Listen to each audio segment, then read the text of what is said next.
എക്സാമിന് ചോദിച്ച ഒരു പ്രീവിയസ് ക്വസ്റ്റ്യൻ ആണ്. If x plus y equal to 25 and xy equal to 35, then 1 by x plus 1 by y equal to question mark കൊടുത്തേക്കുവാണ്. അപ്പോൾ നമുക്കിവിടെ 1 by x plus 1 by y യുടെ value ആണ് കണ്ടെത്തേണ്ടത്. അപ്പോൾ ഞാൻ ഇവിടെ 1 by x plus 1 by y യെ ഒന്ന് എടുത്തെഴുതുവാണ്. 1 by x plus 1 by y.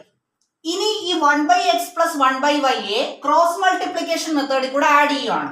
അപ്പോൾ y into 1 y plus x into 1 x, the whole divided by x into y xy. ഇനി നിങ്ങൾ ക്വസ്റ്റ്യനിലേക്ക് നോക്കുക.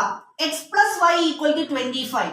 അപ്പോ ഇവിടെ y plus x എന്ന് പറഞ്ഞു കഴിഞ്ഞാൽ x plus y തന്നെയാണല്ലോ. അപ്പോ y plus x ന് പകരം എന്ത് വാല്യൂ കൊടുക്കാം? 25 എന്ന് കൊടുക്കാം. അപ്പോ 25 ഡിവൈഡഡ് ബൈ xy.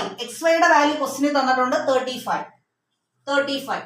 ഇനി 25നെ 35നെ നമുക്ക് 5 കൊണ്ട് ക്യാൻസൽ ചെയ്യാം. അപ്പോൾ 5 into 5 ആണ് 25, 5 into 7 ആണ് 35.